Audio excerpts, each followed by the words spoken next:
அனைவருக்கும் வணக்கம். கண்ணீர் ஆசனேயர்களுக்கு நிகழ இருக்கும் குரு பயிற்சி என்ன மாதிரியான நன்மைகள் எல்லாம் ஏற்படுத்தி கொடுக்க இருக்கு, கிரக நிலைகளின் ரீதியாக அமையிருக்கும் சாதகங்கள் என்ன பாதகங்கள் என்ன, கண்ணீர் ஆசனேயர்களை பொறுத்த வரைக்கும் நிகழ்ந்து கொண்டிருக்கும் இந்த 2024ஆம் ஆண்டு ஏற்பட உள்ள இந்த குரு பயிற்சி என்ன மாதிரியான நன்மைகளை எல்லாம் ஏற்படுத்தி கொடுக்க இருக்கு, கிரக நிலைகளின் ரீதியாக என்ன மாதிரியான முன்னேற்றங்கள் எல்லாம் ஏற்பட இருக்குது. குறிப்பா இந்த குரு பயிற்சியை பொறுத்த வரைக்கும் உங்களுடைய வாழ்வில் ஏற்பட உள்ள 6 அதிரடியான திருப்பங்கள் என்ன என்பது குறித்தான முழுமையான பதிவை தான் இந்த வீடியோல நம்ம விரிவா பார்க்க போகிறோம். அதற்கு முன்னாடி குரு பகவானை பற்றி சற்று விரிவாக தெரிந்து கொள்வோம். இந்திரன் உள்ளிட்ட 30 முக்கோடி தேவர்களுக்கும் ரிஷிகளுக்கும் குருவாக விளங்குவதால் பிரகஸ்பதி என பூஜிக்கப்படும் குரு பகவான் நவகிரகங்களின் நாயகன் என போற்றப்படும் சூரியனுக்கும் ஆச்சாரியராக திகழ்பவர். ஜாதகத்தில் தான் இருக்கும் ராசியிலிருந்து 5, 7, 9ஆம் ராசிகளை தன் சுப பார்வையினால் தோஷங்களை போக்கும் கருணையும் சக்தியும் பெற்றவர் குரு பகவான். வியாழன், பிரகஸ்பதி, பொன்னன் என்ற பல பெயர்கள் இவருக்கு உண்டு. அதிச்சாரம், வக்ரம் ஆகியவற்றினால் பாதிக்கப்படாத கிரகம் இவர் மட்டும்தான். தவத்தினாலும் பக்தி, ஒழுக்கம், நேர்மை, வைராகியம் ஆகியவற்றினால் உயர்ந்த பிரம்ம ஞானிகள், பக்தியில் உயர்ந்த மாமேதைகள், அறிவாளிகள், உயர்ந்த மாமேதைகள், தர்ம நெறியிலிருந்து சிறிதும் பிறளாது மக்களை தனது குழந்தைகளாகவே பாவித்து நாட்டை ஆளும் மன்னர்கள், கற்பிற்சிறந்த பதிவிரதைகள், 4 வேதங்களையும் கற்றுணர்ந்த பெரியோர்கள், பசுக்கள், பிறர் துன்பங்களையும் தன் துன்பம் போல் பாவித்து இரக்க குணம் கொண்ட உத்தமர்கள் ஆகியோருடைய ஜனன கால கிரக நிலைகளை ஆராய்ந்து பார்த்தால் குரு சிறந்த சுபபலம் பெற்றிருப்பது நமக்கு தெரியும். ஜனன கால ஜாதகத்தில் குரு சுபபலம் பெற்று பாவ கிரகங்களின் சேர்க்கை இல்லாமல் இருப்பின் நல்ல கல்வி, உயர் பதவி, உத்தமையான கற்பில் சிறந்த மனைவி, அன்பான கணவர், நேர்மை, அன்பாக பேசும் திறன், ஒழுக்கம், மனம் நிறைந்த நிம்மதியான வாழ்க்கை ஆகிய மகத்தான பேறு பெற்று வாழ்வார்கள். இப்போ உலகில் சூரியன், சந்திரன், செவ்வாய் மூவரும் இவரது நட்பு கிரகங்கள்.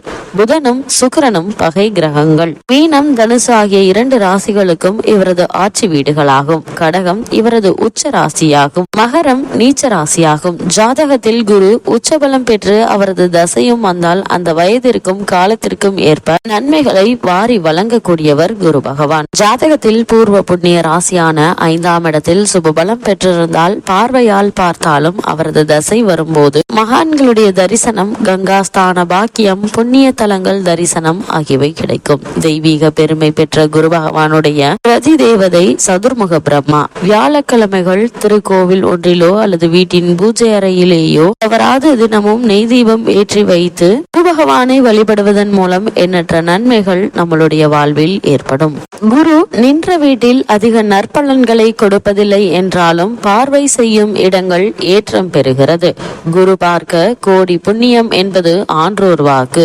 எத்தகைய தோஷம் இருந்தாலும் குரு பார்த்தால் விலகிவிடும். குரு உச்சம் பெற்று கடக ராசியில் சஞ்சரிக்கும் போது 12 வருடத்திற்கு ஒரு முறை பூக்கும் குறிஞ்சி பூ பூக்கிறது. சிம்மத்தில் சஞ்சரிக்கும் போது மாசி மகாமகம் கொண்டாடப்படுகிறது. கும்பராசியில் சஞ்சரிக்கும் போது கும்பமேளா கொண்டாடப்படுகிறது. குரு திசை ஒருவருக்கு நடக்கி பெற்றால் ராஜாவின் திசை நடப்பதாக கூறுவார்கள். வலுப்பெற்று அமைந்த குரு திசை ஒருவருக்கு இளமையில் நடைபெற்றால் அவர் கல்வியில் சாதனை மேல் சாதனை செய்வார். திருமண வயதில் நடைபெற்றால் சிறப்பான மன வாழ்க்கை, தொழில் ரீதியாக மேன்மை, பொருளாதார உயர்வு ஏற்படும். இறுதி காலத்தில் நடைபெற்றால் புத்திரர்களால் உயர்வு, சமுதாயத்தில் பெயர் புகழ் உண்டாகும்.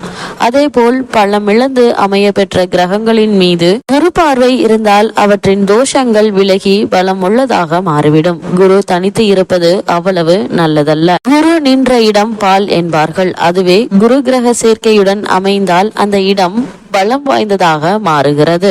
குருவை பொறுத்தவரைக்கும் கோச்சார ரீதியாக 2, 5, 7, 9, 11 ஆகிய இடங்களில் சஞ்சரிக்கும் காலத்தில் பொருளாதார மேன்மை, திருமணம் போன்ற சுபகாரியங்கள் கைகூடும். அது மட்டுமில்லாமல் புத்திரபாக்கியம் போன்ற யாவும் சிறப்பாக அமையும். ராசிக்கு 2, 5, 7, 9, 11 ஆகிய இடங்களில் கோச்சார குரு வரும்போது குரு பலம் என கூறுவோம். ஆனால் குரு ஒரு சுற்றுக்கு 12 வருடம் எடுத்துக்கொள்வதால் ஒருவருக்கு 5 முறைதான் குருபலம் வருவதற்கு வாய்ப்புகள் இருக்கு. ஒருவர் ஜாதகத்தில் இந்த தோஷம் இருந்தாலும் குரு பார்வை பட்டால் அந்த தோஷம் நீங்கும் என்பார்கள். அதாவது ஒருவருக்கு திருமணத்தில் தடை இருந்தால் குரு பார்வை படும்போது தடை நீங்கி உடனே திருமணத்தை நடத்தி தருவார். ஜாதகத்தின் விதியையும் மாற்றும் வல்லமை குரு பகவானுக்கு மட்டுமே உள்ளது. எனவேதான் திருமணத்தில் குருபலம் வந்துவிட்டதா என நன்கு அறிந்த பின் திருமண முயற்சிகள்ல ஈடுபடுவார்கள். குருவினுடைய பார்வை கலத்திரஸ்தானத்தில் வரும்போது திருமண வயதில் உள்ளவர்களுக்கு அந்த காலகட்டத்தில் நிச்சயம் திருமணம் கைகூடி வரும். அதுபோல குரு பகவானுடைய பார்வை புத்திரஸ்தானத்தில் இருந்தால் அந்த ஜாதகத்தாருக்கு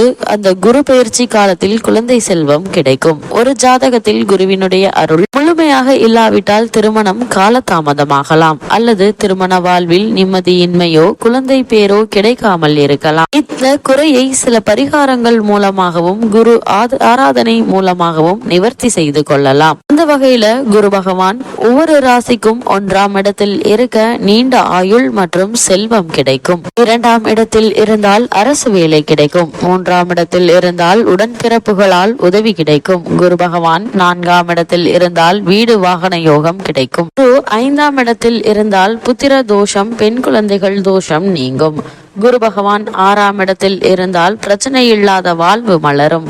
7ஆம் இடத்தில் இருந்தால் நல்ல வாழ்க்கை துணை அமையும். 8ஆம் இடத்தில் இருந்தால் நீண்ட ஆயுள் கிடைக்கும். 9ஆம் இடத்தில் இருந்தால் அள்ளி கொடுப்பாரு. குரு பகவான் 11ஆம் இடத்தில் இருந்தால் செல்வ நிலையில் உயர்வு உண்டாகும். 12ஆம் இடத்தில் இருந்தால் சுப விரயம் பெரிய மனிதர்களுடைய தொடர்பு கிடைக்கும். குரு பகவானால் ஒவ்வொருவருக்கும் எதிர்பாராத பல நன்மைகள் நிகழக்கூடிய ஒரு தருணமா இந்த காலகட்டம் அமையிருக்குதுங்க. இவ்வளவு மேன்மைகளை கொண்ட குரு பகவான் மேஷ ராசியை விட்டு தனது பகை கிரகமான சுக்கிரனுடைய ஆட்சி வீடான ரிஷபராசிக்கு பயிற்சி ஆகிறாரு. இந்த பயிற்சியின் காரணமாக கன்னிராசியை சேர்ந்த உத்தரம் 2ஆம் பாதம் முதல் அஸ்தம் சித்திரை 2ஆம் பாதம் வரை உள்ள நட்சத்திரக்காரர்களுக்கு குடும்ப சூழ்நிலை ரீதியாக மேலும் என்ன மாதிரியான முன்னேற்றங்கள் எல்லாம் ஏற்பட இருக்கு என்று பார்க்கும்போது, வீரியம் நிறைந்த சனி பகவான் கும்ப ராசியில் சுபபலம் பெற்று அனுகூலமாக சஞ்சரிக்கும் நிலையில உங்களுடைய ராசிக்கு அஷ்டமஸ்தானமாகிய மேச ராசிக்கு குரு பகவான் சஞ்சரிப்பது அனுகூலமான ஒரு மாறுதல் என்று தாங்க சொல்ல வேண்டும். அது மட்டும் இல்லாம கன்னிராசினியர்களுக்கு ரிஷபராசியில் சஞ்சரிக்கும் குரு பகவானுடைய நிலையின் காரணமாக எண்ணற்ற நன்மைகள் உங்களுடைய வாழ்வில் ஏற்பட இருக்குதுங்க. இருந்தாலும் திருமணம் சம்பந்தமான முயற்சிகளை மேற்கொள்ளும் கன்னிராசினியர்களாக இருக்கும் பட்சத்துல சிறு முயற்சியிலேயே நல்ல ஒரு வரன் அமைய இருக்குதுங்க. புத்திர பாக்கியத்திற்காக இயங்கி கொண்டிருக்கும் கன்னிராசியினருக்கு புத்திர பாக்கிய யோகம் கிடைக்கக்கூடிய ஒரு தருணம் இந்த குரு பயிற்சி அமைஞ்சிருக்குது. அது மட்டும் இல்லாம உங்களுக்கு பூர்வீக சொத்து சம்பந்தமான வழக்குகள் இருந்துச்சு அப்படின்னா அந்த வழக்குகள்ல உங்களுக்கு சாதகமான தீர்ப்பு கிடைப்பதற்கான சாத்தியக்கூறுகள் அதிகம் இருக்குதுங்க. குடும்பத்தில் ஏற்பட்டு வந்த பண பிரச்சனைகள் நீங்கி வருமானம் அதிகரிக்கக்கூடிய ஒரு காலகட்டமாகவும் இந்த குரு பயிற்சி அமைய இருக்குதுங்க. பல மாதங்களால குடும்பத்தில் ஏற்பட்டு வந்த பல பிரச்சனைகள் நீங்கி குடும்பத்தில் நிம்மதியும் மகிழ்ச்சியும் மன நிறைவும் ஏற்படக்கூடிய ஒரு தருணமா இந்த குரு பயிற்சி அமைஞ்சிருக்குது. கன்னிராசி சேர்ந்த உத்தியோகஸ்தர்களுக்கு குரு பகவானுடைய சஞ்சார நிலையின் காரணமாக மேலும் என்ன மாதிரியான நன்மைகள் எல்லாம் ஏற்பட இருக்கு என்று பார்க்கும்போது, வேலைக்கு சென்று வரும் கன்னிராசி அன்பர்கள் தங்களுடைய அன்றாட பணிகள்ல அதிக கவனத்துடன் செயலாற்ற வேண்டியது மிக மிக அவசியங்க. அது மட்டும் இல்லாம இந்த காலகட்டத்தை பொறுத்த வரைக்கும் தற்போது உங்களுக்கு நடைபெற்று வரும் தசாபுக்திகள் சாதகமாக இருக்கும் பட்சத்துல பதவி உயர்வு, ஊதிய உயர்வு, உத்தியோகத்தில் சில சலுகைகள் கிடைப்பதற்கான சாத்தியக்கூறுகள் அதிகம் இருக்குதுங்க. தற்காலிக பணியாளர்களுக்கு பணி நிரந்தரம் செய்யப்படுவதற்கான வாய்ப்புகளும் இருக்குது. அதே போல புதிதாக வேலைக்கு முயற்சிக்கும் கன்னிராசினருக்கு மனதிற்கு பிடித்த நல்ல ஒரு ஊதியத்துடன் கூடிய வேலை, அதுவும் சிறு முயற்சியிலேயே உங்களுக்கு கிடைக்க இருக்குதுங்க. இடமாற்றத்திற்கான விருப்பம் இருந்துச்சு அப்படின்னா அந்த இடமாற்றத்திற்கான விருப்பம் தெரிவிக்கும் போது உங்களுக்கு நல்ல ஒரு முன்னேற்றம் ஏற்படுவதற்கான வாய்ப்புகள் இருக்குது.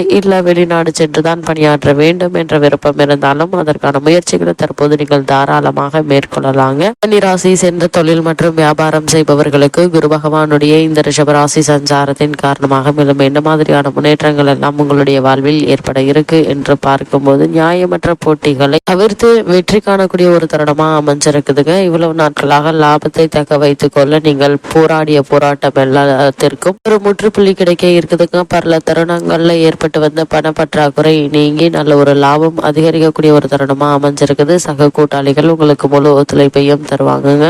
குறிப்பா இந்த தருணங்களை பொறுத்த வரைக்கும் கடன் வாங்குவதை தவிர்த்து இருப்பதை வைத்து உங்களுடைய முயற்சிகளை மேற்கொள்ளும் போது எதிர்பாராத பல முன்னேற்றங்கள் உங்களுடைய வாழ்வில் ஏற்படுவதற்கான சாத்தியக்கூறுகள் அதிகம் இருக்கு என்பதை கிரக நிலைகள் உங்களுக்கு தெளிவுபடுத்துது. அதே மாதிரி சரக்குகளை கடனுக்கு கொடுக்காமல் முன்பணம் வாங்கி கொண்டு சரக்குகளை அனுப்புவது நல்லதுங்க. இல்லைன்னா ஒரு சில இன்னல்கள் ஏற்படுவதற்கான வாய்ப்புகள் இருக்கு. ராசினியர்களுக்கு கிரக நிலைகளின் ரீதியாக கூறப்படும் பரிகாரம் என்ன என்று பார்க்கும்போது தினமும் காலையில் கந்த சஷ்டி கவசம் சுந்தரகாண்டம் பாராயணம் செய்ய எண்ணற்ற நன்மைகள் உங்களுடைய வாழ்வில் ஏற்படும்.